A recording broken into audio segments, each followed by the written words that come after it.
First story. I remarried and let my new wife abuse my kids, favoring her kids. I allowed her to punish my kids, take their rooms, and ground them. I let my daughter go NC, thinking she would regret it and come back begging. 4 years have gone by. She never came, and now my son has also gone NC with me, and I'm regretting my actions. Using a throwaway for this, because I don't feel like dealing with drama on my main. I 43M have 2 kids from my first marriage, my daughter Kaylee 22, and my son Braden 15. Their mom, Amanda, passed away giving birth to Braden. It was the worst time in my life, and I tried my best to raise the kids on my own until I met my current wife, Trish 35, almost a decade later. Trish and I have been married for 6 years now. When we got together, she had just taken in her sister's newborn twins, Hunter and Daisy, now 9, because her sister went to prison and the father wasn't around.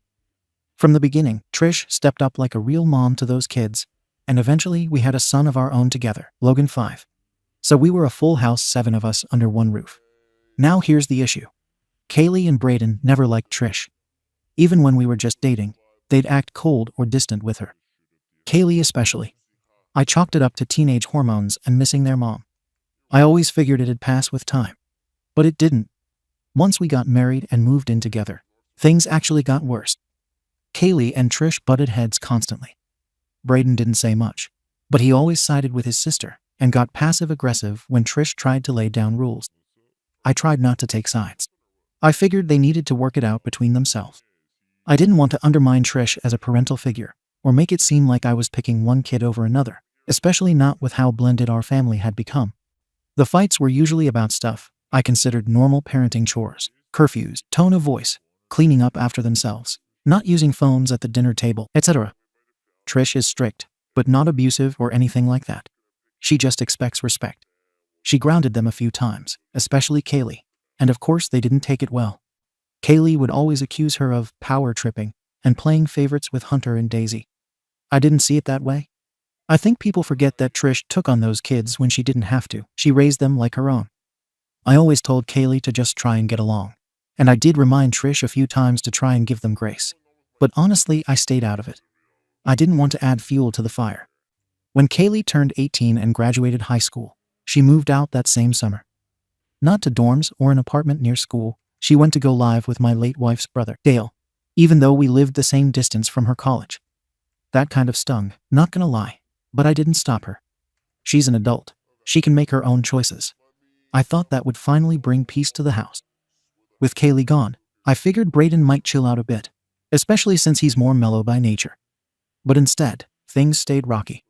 If anything, the tension between him and Trish got worse. There were always these little spats, her telling him to help clean up the twins' toys, him rolling his eyes, her grounding him for coming home late from school, him saying she was just looking for reasons to punish him. At one point about a year ago, Trish asked Braden to help Hunter with his homework, and he told her, "They're not my siblings. You help him." I had to admit that was out of line. I told him not to speak to her like that, but he just shrugged and went to his room. Still, I didn't intervene beyond that. I felt like any time I did, it just made both sides dig in harder.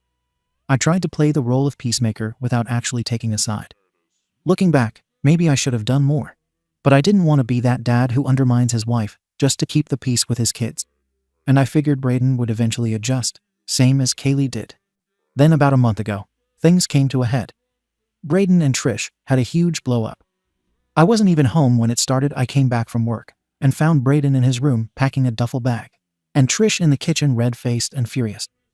She said he yelled at her for taking his phone after she caught him skipping school. Braden said she grabbed it out of his hand and wouldn't even let him explain. I don't know what really happened, I wasn't there, but I told him we could talk it out later. He just said, "Don't bother. I'm done. I'm going to Uncle Dale's." I thought he was being dramatic. I didn't think Dale would even take him in. But he did. The next weekend, Dale showed up in his truck with some boxes and started loading up Braden's things. He barely said 2 words to me or Trish. Total cold shoulder. When I tried to make small talk, he shut me down flat. Said, "I'm just here for Braden. Let's keep it simple." Later that night, Dale sent me a long text. Said I should be ashamed of myself for letting that woman bully Amanda's kids out of their own home. That I stood by and did nothing while they were pushed aside in favor of Trish's real family. That I lost both of them, and it was on me. That really got to me. I showed it to Trish, and she was upset too. She said she's been trying for years to get them to respect her and follow house rules, but they never accepted her. That it was disrespectful to let a 15-year-old talk to her like she was just some roommate and not a parental figure. She also said, and I can't really argue this, that if Brayden and Kaylee could just walk all over her with no consequences, what message does that send to Hunter, Daisy, and Logan? That she's not really in charge, that they can ignore her too? She told me she felt like no matter what she did, my older kids would always resent her for not being their mom. That if I wasn't going to back her up, she had to protect herself and the kids she's raising full time. I mean, she's not wrong. But now Kaylee won't speak to me unless it's through Dale. Brayden won't answer my calls, and I can't help but feel like I've somehow lost my first family without meaning to. I didn't want this. I honestly thought staying out of the conflict was the mature thing to do. Letting Trish be a parent, instead of stepping on her toes, seemed like the respectful thing. Now I'm wondering if I screwed it all up. Since Brayden left, the house has been quiet. Hunter and Daisy asked a few times where he went, and Trish just told them he was staying with family for school stuff.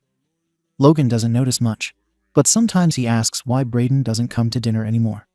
I don't know what to say. I did try to talk to Kaylee. She replied once, with a message saying, "You picked your wife over your kids a long time ago. Stop pretending you care now." After that, nothing. Dale hasn't blocked me, but he's clearly acting as the go-between, like I'm not trusted anymore. I feel like a stranger to my own kids. What hurts is that I was trying to treat everyone fairly. I never wanted to play favorites.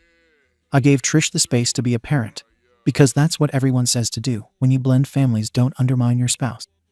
But now it feels like that decision cost me both my kids. Looking back, maybe I should have stepped in more. There were signs. Small things I ignored. One time, 2 years ago, I overheard Trish tell Kaylee, "You don't get to act like you run this house.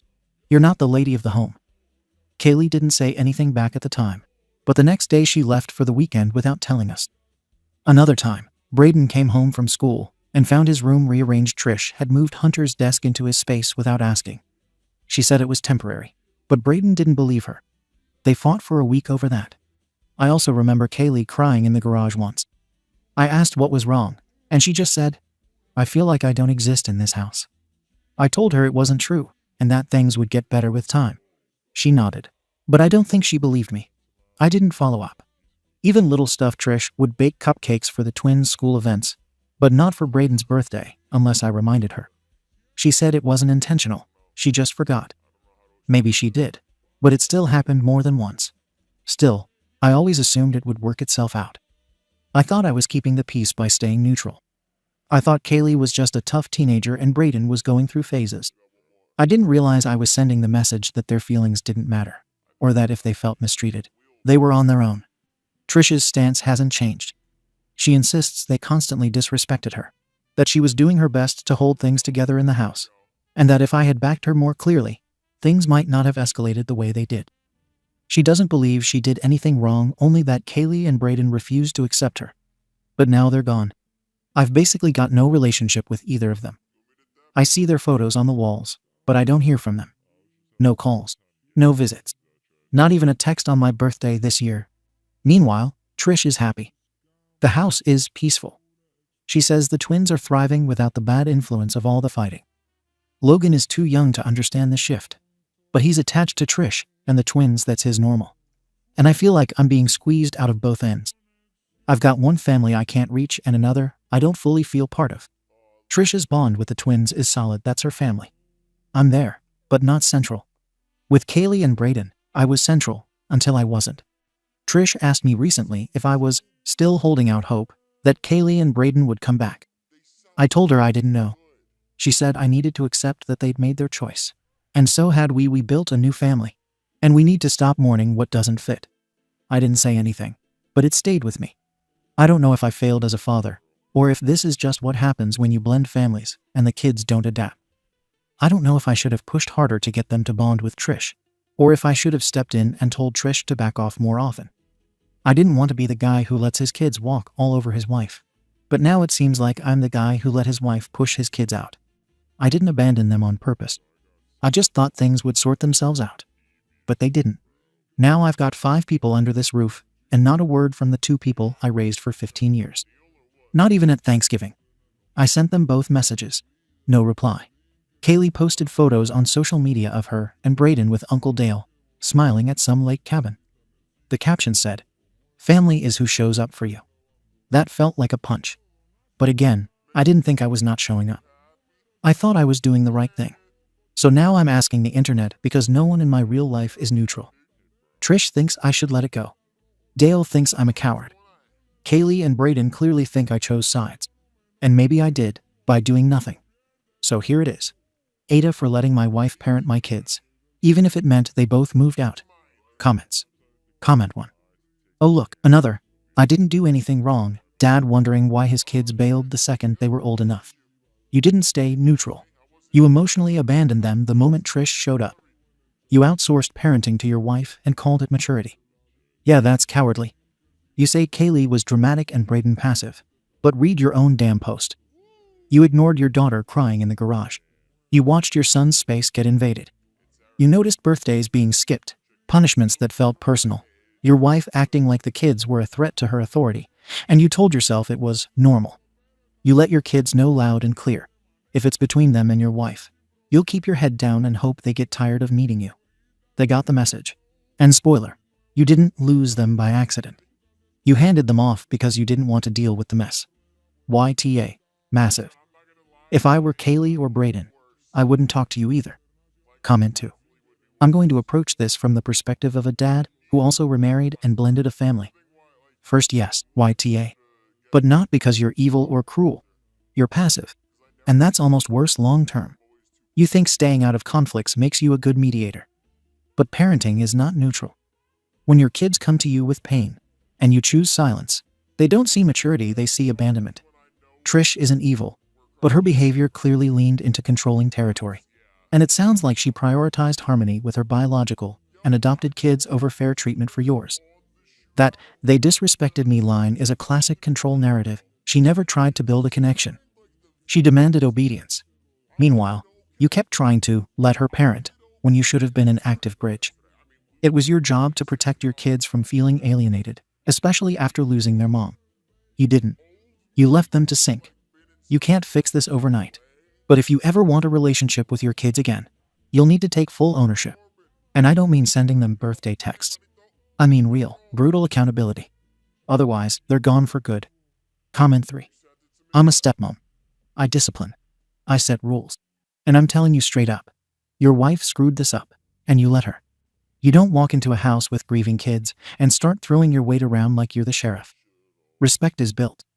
Authority comes later. Trish went straight for control, and when your kids pushed back, she framed it as disrespect instead of hurt. But here's where you really dropped the ball. You allowed her to treat your kids like outsiders, while calling her kids the family. Of course, Kaylee and Brayden left. Staying would have meant swallowing the fact that their dad chose peace with his wife over safety for them. Stop acting shocked that they're gone. This was a slow burn, not a sudden explosion. YT, not because you let your wife parent, but because you never bothered to parent alongside her. Update. I didn't expect the reaction my original post got.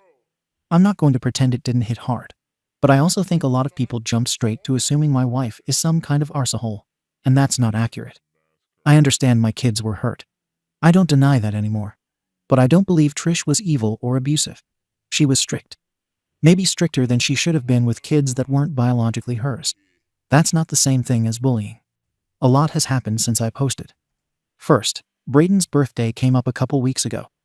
I debated whether to reach out at all.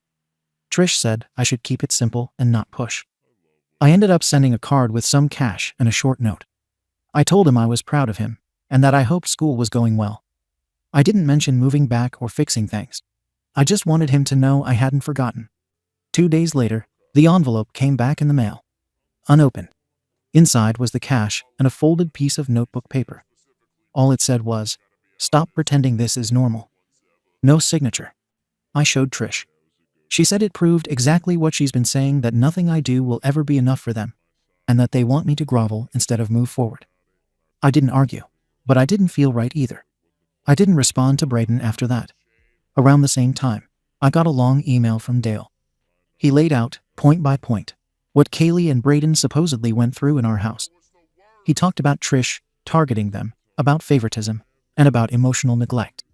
He brought up things I hadn't even thought about in years: Kaylee feeling replaced after Logan was born, Brayden feeling like he had no space that was his. He wrote like he was their advocate and I was on trial. I won't lie, some of it stung because there was truth mixed in. But it also felt one-sided. There was no mention of how difficult they could be, how openly disrespectful they were, or how they shut Trish out from the start. Dale paints himself as the guy who swooped in and saved them. Maybe from his perspective, that's true. From mine, it feels like he's been waiting years to confirm I failed. Trish read the email and was furious. She said Dale has been undermining our family from day one, that he poisoned Kaylee against her long before she moved out. She asked me why I was still entertaining messages from someone who clearly sees her as the enemy. She didn't demand anything outright, but she made it clear she wants distance. Less contact. Possibly no contact. This is where things get complicated. I don't want to hurt my wife. She stood by me. She's raised kids that weren't even hers, and she didn't leave when things got hard. I also don't want to cut off the only adult my kids feel safe with right now. I'm stuck between two sides that want me to choose, and I don't want to blow up my marriage to prove something to people who have already decided I failed. That tension boiled over last week. Trish sat me down and told me she feels like I'm still emotionally prioritizing Kaylee and Brayden over the family that actually lives here. She said it's affecting the twins, that they pick up on the stress, that they ask why I'm always quiet lately. She asked me directly if I'm waiting for my older kids to come to their senses and come back. I didn't have a clean answer. That didn't go over well. She said she needs to know I'm fully present, not stuck in guilt over decisions that can't be undone. She also said, and this part matters, that she doesn't want me confronting her about the past based on things Dale or the kids are saying now. She sees that as reopening wounds that were never going to heal anyway. I agreed, mostly because I don't see the point in starting a fight that won't change the outcome. A few days after that conversation, Kaylee sent me a message. One sentence. Don't contact me again until you're ready to admit what you did. No explanation. No specifics. Just that. I stared at it for a long time. I still don't know how I'm supposed to respond to something like that. Admit what, exactly? That I should have intervened more. That I trusted my wife to handle discipline.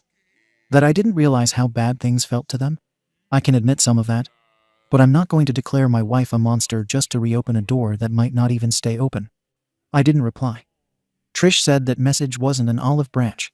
It was a setup. That if I respond without fully agreeing with their version of events, it'll just be used against me. I hate that she might be right. I'm tired. That's the honest truth. I feel like I'm constantly expected to choose between being a good father to kids who don't want me and being a good husband to a woman who feels attacked from all sides. Dale keeps positioning himself as the reasonable adult in the room, but he doesn't have to live with the consequences of blowing up my marriage. He gets to be the hero without losing anything. I don't think Kaylee and Brayden are lying about being hurt. I also don't think their pain automatically makes Trish the bad guy everyone wants her to be. Two things can be true at once. The problem is that nobody else seems willing to accept that. Right now, I'm limiting contact. Not cutting anyone off, but not chasing either. I told Dale I need space, and that any communication about the kids needs to stay factual, not accusatory. He hasn't responded. Trish is relieved. I'm not sure I am. I don't know what the right move is anymore. I don't want to escalate things with my wife. I don't want to abandon my kids. And I don't want to keep being told that doing nothing is the same as choosing the wrong side. Comments. Comment 1. OP, you're doing that thing people do when they know they F it up, but can't quite say it out loud. You're caught in this middle ground of, I didn't mean to hurt them, and, but it wasn't that bad. And that's why your kids don't want anything to do with you. You don't need to call Trish evil. You don't even need to throw her under the bus. But you do need to accept that what felt like normal parenting to you landed very differently for two grieving kids who lost their mom. And when they reached out over and over, you stayed on the fence. That single line from Kaylee, don't contact me again until you admit what you did, that's not a trap. That's a lifeline. She gave you the terms. She told you what the bridge back looks like. And you didn't even try. You say Dale gets to be the hero without consequences. Yeah, maybe. Or maybe he just showed up when you didn't. YTA. And the only way this changes is if you stop trying to look balanced and actually take a damn stand. Comment 2. Here's what's going to happen, because I've seen it before. You'll keep hoping the door reopens without having to make anyone uncomfortable.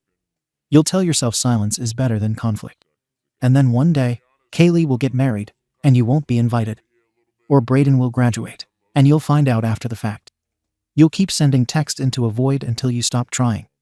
And you'll tell yourself they just never forgave you. But the truth, you never gave them a reason to.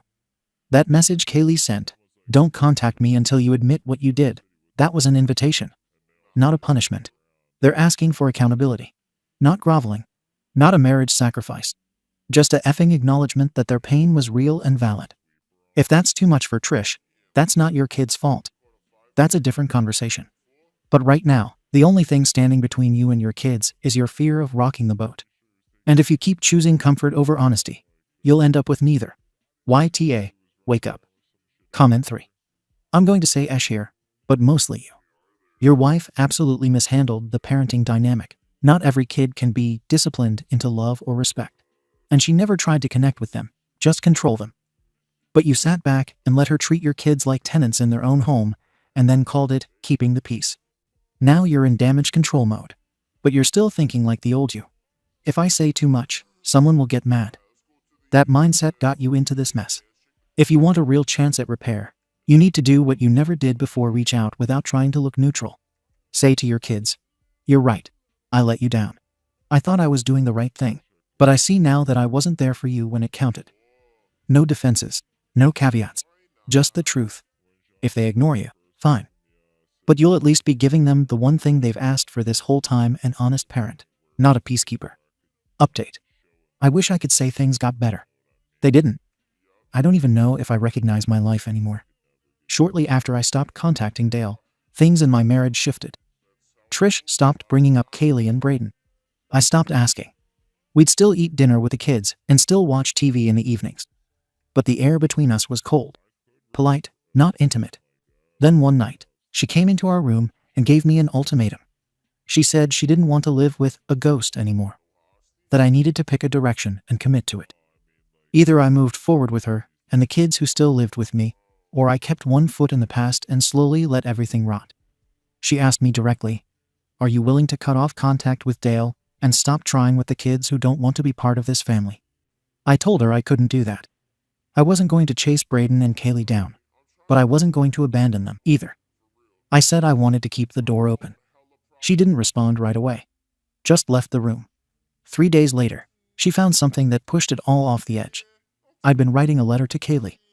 Not to send, just something I was working through for myself. For once, I was trying to be honest. No excuses, no, but Trish meant well. Just me saying I should have done more. That I failed her and Brayden by not stepping in. I never got to finish it. I left it open on my laptop when I went to pick up Logan from school. She read it. That night, she asked, "So this is who you are now?" I said I didn't mean it as an attack. That it was between me and Kaylee. She told me there's no such thing, not when it affects her life and her kids. She said I was rewriting history to get back in my children's good graces. And in doing that, I was throwing her under the bus. She didn't sleep in our bed that night. Or the night after that. We agreed to go to counseling the next week, but it blew up by the second session. The therapist asked me what I wanted. And I said something I didn't mean to say out loud. I said, "I don't want my kids to remember me like this." Trish snapped. She said I was still living in the past, still choosing people who walked away over the people who stayed. That I was emotionally gone and trying to play both sides so I could avoid blame. She said I'd never truly accepted our family as a unit, just as two halves that never fully clicked. We never went back. A week later, Trish filed for legal separation. She said she needed space emotionally, physically, everything. She moved in with her mom with the twins and Logan. I stayed in the house. I've been living alone ever since. I won't pretend I didn't spiral a bit at first. For the first time in 15 years, I had no one in my house calling me dad. No routine, no sound, just silence. I started rereading old texts from Kaylee and Brayden. Found myself scrolling through their photos on social media. I didn't reach out, not yet, but I kept checking. Then, about a month ago, Dale texted me. Not to chat, just to say, "I'm stepping back. They don't want me delivering your messages anymore. Don't put them in that position again." That stung, but I respected it. I haven't reached out since. What really broke me, though, was the family fallout. My cousin Anna, someone who's always stayed neutral, emailed me. She asked me if it was true that I ignored Kaylee crying in the garage. That I never defended Brayden when his room was taken over. I said yes. That I didn't realize what it looked like at the time. She didn't respond after that. A lot of people in the family got the news. My aunt uninvited me from Thanksgiving, saying it would make things easier. I didn't argue. Logan still visits me every other weekend. Trish and I are keeping things civil for him. But even he started asking harder questions. Last visit, he said, "Why doesn't Braden ever come back? Did you make him mad?" I said yes. Then he asked, "Will he come back if you say sorry?" I didn't have an answer. And somewhere in the middle of all this, I slipped up.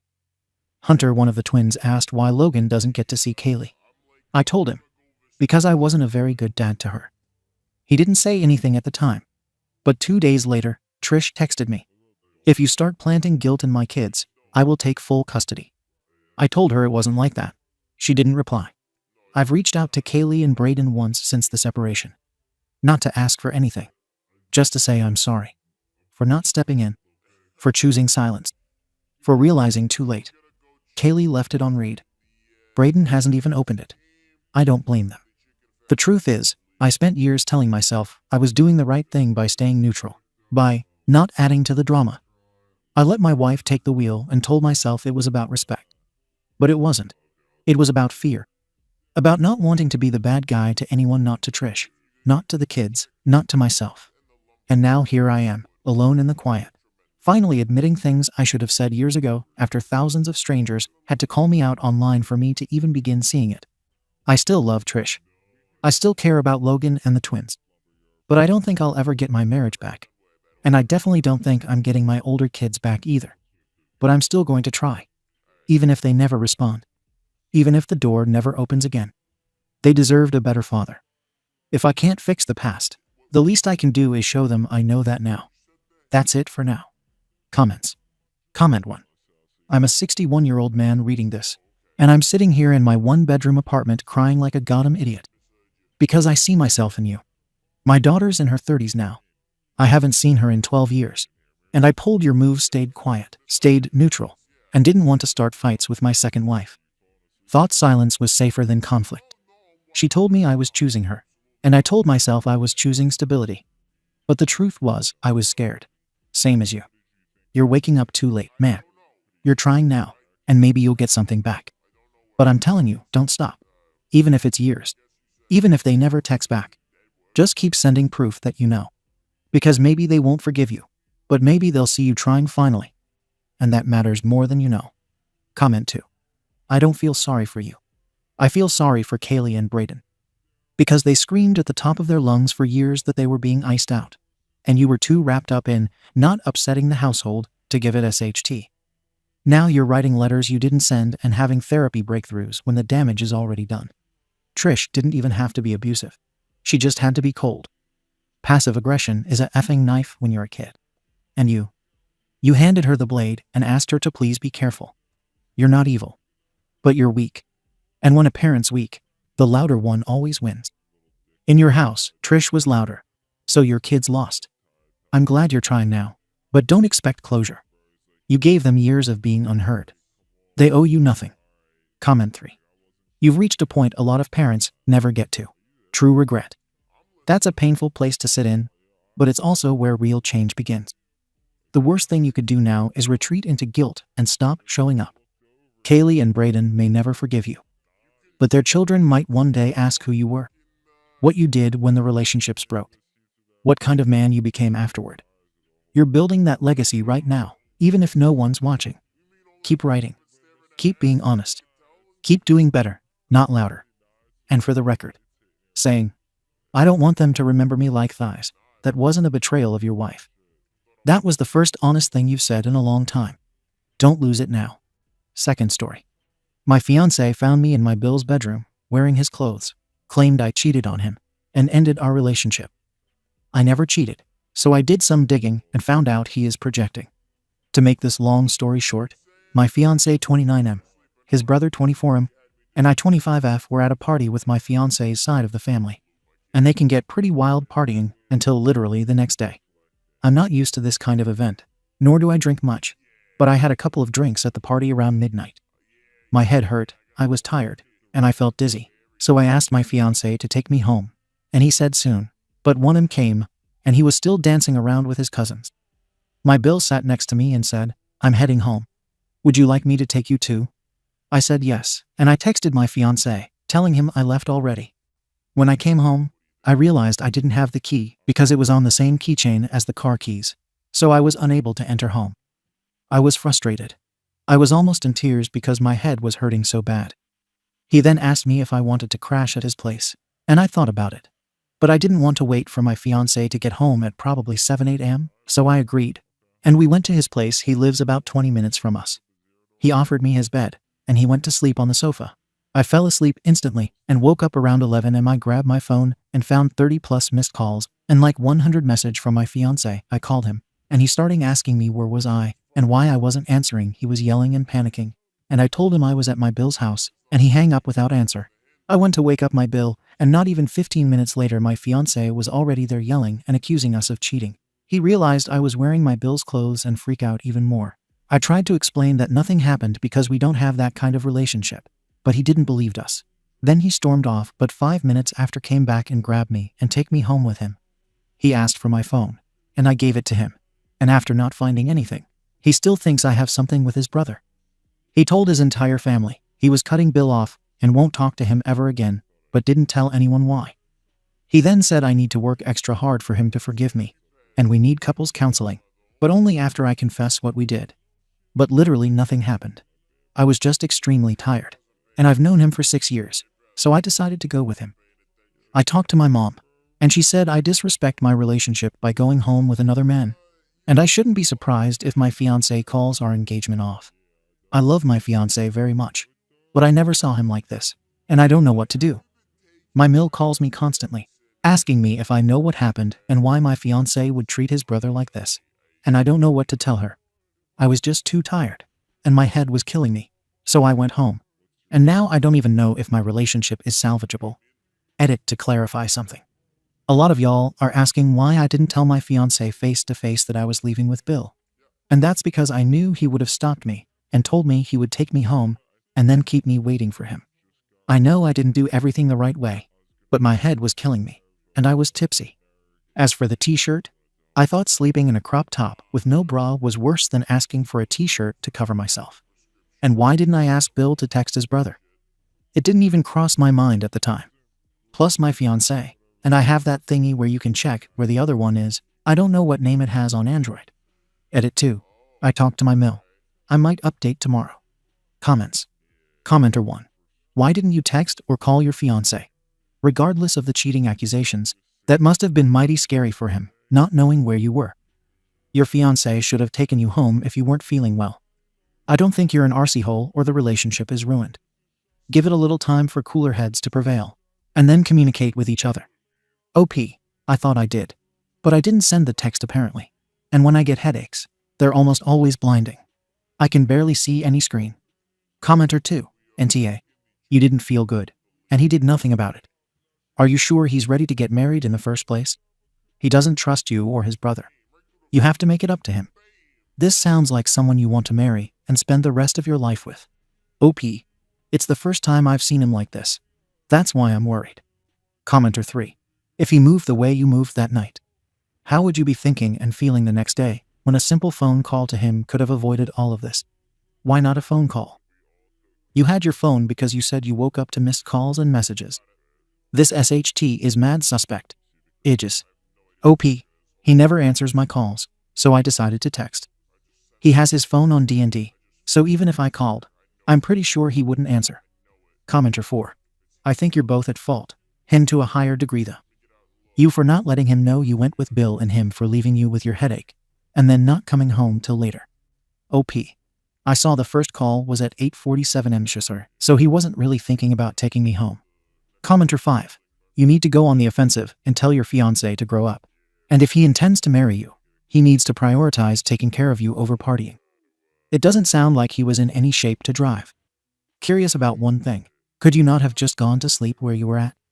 Nonetheless, stand up for yourself. If he can't trust you now, there's no sense in moving forward.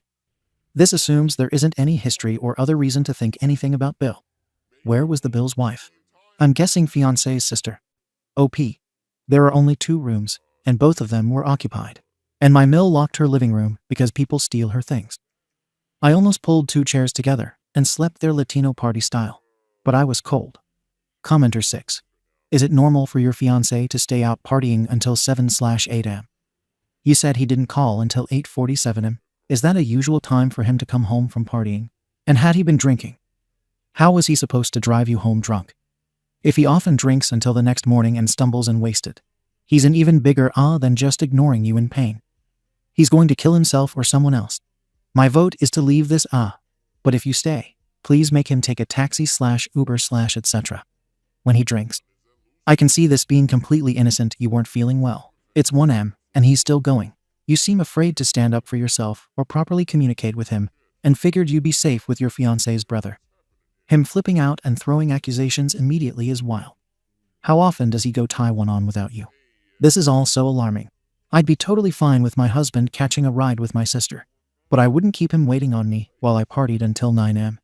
OP, in our country, it is normal to go to the club until 5 am but not really house parties. And he promised not to drink this time. He came home at 6 back in the day, but has calmed down a lot and usually comes home around 2 am now. Commenter 7.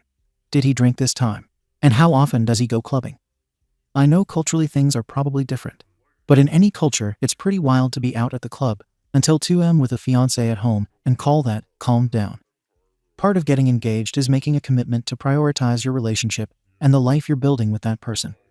I'd say that as well as his reaction to this situation should give you a lot to think about. You're so young.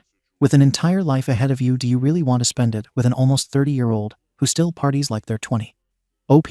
He wasn't supposed to drink, but he did. If I knew he would have drunk, I would have driven us there.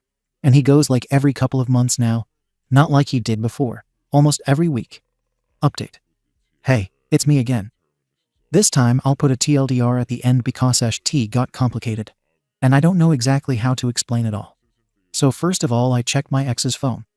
I know you're not supposed to do that, and people deserve privacy and whatnot. But quite a lot of people said he was probably projecting. So I waited until he fell asleep, and I checked it. Well, long story short, he is cheating. And for about a month now, I don't know the girl, but from what I saw in the conversations, it seems like she is a coworker. I don't know. I was shocked and a little sad, but somehow relieved. Because at the end of the day, it seems like he was just trying to make me feel bad, because he was the one doing something wrong behind my back. So, the next morning around 5 am he went to work, and I packed my essentials and went to my sister's house. I explained the situation, and she and her husband were more than happy to let me stay. My sister's husband, let's call him Lucas, told me he could go with me later if I wanted to retrieve more of my things, and I said maybe. I also went to my ex Mill's house just to talk more than anything. My ex's brother, let's call him Frank, was also there. I don't know if Mill called him, or if it was just a coincidence. But I told my Mill everything that happened, including the cheating, which I had proof of because I took pictures of his phone with mine. She was horrified and started crying. But the thing is, Frank said he did text my ex. He showed us the texts, and there were like 10 from him saying, "Hey, I'll take her home because you're an alcoholic. She didn't have a key. I'll take her to my place." And even a selfie where I was passed out on the bed in the back. "She is safe. Come take her tomorrow." So that was weird because when I checked my ex's phone, I didn't see any texts from Frank. So he either deleted them or he blocked his brother. And also, Mill said she woke up around 6:30/7 am, and nobody was in her house anymore. So my ex wasn't there partying till almost 9 am when he started to call me. I had some mixed feelings, and I cried a lot. But I didn't have any energy left to ask my ex for answers. I just sent him a text telling him it was over, and I moved out and blocked him. But my dumb arse forgot to turn off the share location, so he showed up to my sister's house, and staring, crying, and asking me if I don't love him anymore and whatever. I didn't want to disturb anyone else, so I invited him in just because Lucas was home and felt safe enough. He started babbling again about love and stuff, and I just told him I knew about his affair. His face instantly changed, and he stopped crying. It was a scary TBH. I never saw him like that. He just said that didn't mean anything, and I was the only one who can be his wife, and I was like, not thank you. He got very agitated and grabbed me by the hair. I screamed and Lucas came thankfully very quickly and kinda choked him. He is in the military, so it was honestly impressive because my ex is taller. He kicked my ex out and told him he wouldn't let him go very easily next time if he tries something like that again. I just cried a lot and started to have probably a panic or anxiety attack because I felt like I couldn't breathe. I don't remember much really after that other than waking up in the middle of the night with my sister next to me. It felt safe to be with her. I just fell asleep again closer to her. She and Lucas want me to make a police report because he got very violent. I don't know if they'd do anything because he didn't hit me really. But Lucas said he would be my witness if I need it. And he would go with me to make the report as well. I called my ex-Mill today again to tell her what her son did. I think she needs to know. I told her I really love her, but I don't think I can keep contact with her after what happened. Frank tried to call me a couple of times too, but I don't really have the energy to do so. My sister said she and Lucas are moving next year for work, and I should come with them to the new city. And I think I'll do it because I don't think there is anything else for me to do here. She is the only family I have left. So why would I stay far away from her? I think that's all. If y'all need more context or something, just tell me. I'll clarify if I can, and Merry Christmas. TLDR. My ex accused me of sleeping with his brother. He was the one cheating. And when I broke up with him, he got violent. Relevant comments. Commenter 1. Report it, OP. If not for you, for the next poor soul he does it to. Godspeed and best of luck in the future. OP. My sister says that even if the police don't do anything now, at least I have evidence if he tries something else. So I think I can go tomorrow. Commenter 2. You should absolutely report the attack and have Lucas escort you to get the rest of your belongings. Do not go back to stay in the house with him. Having a record of domestic violence may help in your divorce proceedings. Some things to do in your spare time. Remove your half of money for any joint accounts. Change the passwords or cancel any shared services, streaming services, rideshare, Wi-Fi, phone plans, etc. Remove his name if he's on your health insurance. Remove him as a beneficiary or emergency contact from any accounts policies. Remove him as your health proxy. Stop sharing location. Contact a divorce attorney right away as well. OP. We weren't married, just engaged. We have separate bank accounts, but I forgot about the bills. I have to cancel some. Commenter 3. Report it to the police.